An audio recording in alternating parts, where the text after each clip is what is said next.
Actually, for Laura, maybe that's not so weird at all. Apparently, it wasn't that big last week, Nickie added. But magic's been upping the stakes by the day.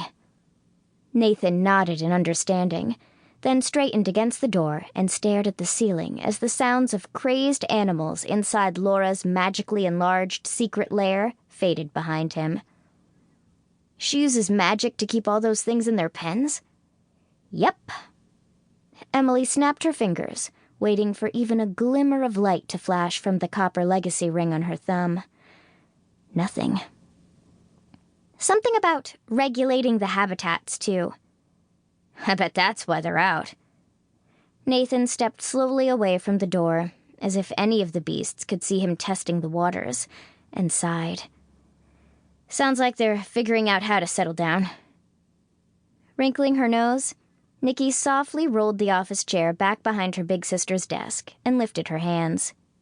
With magic getting unpredictable and more impossible to control by the hour, it didn't seem that far out of the question that what looked like a normal office chair could become as dangerous as the thing that had kidnapped Laura. You know, I'd say we should keep this little issue to ourselves. That's not gonna happen, Emily snorted. Laura would notice a clear bowl turned just a tiny bit. That place is a mess. She's gonna be pissed, huh? Nathan ran a hand through his hair and shot a dubious glance at the closet door.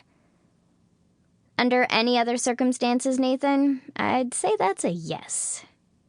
Nickie spread her arms.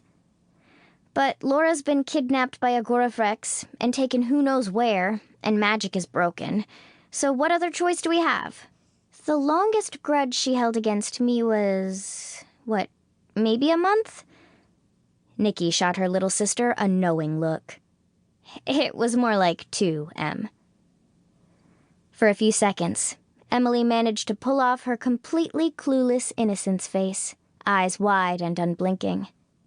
When the Hadstrom sisters were kids, her lower lip had trembled when she made that face, but she just couldn't bring herself to do it this time.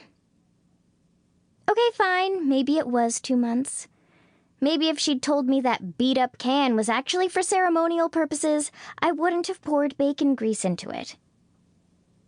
Choosing to ignore how weird all of that sounded, Nathan rubbed a hand over his mouth and chin. So, I'm in for 2 months of Laura not talking to me? Definitely not.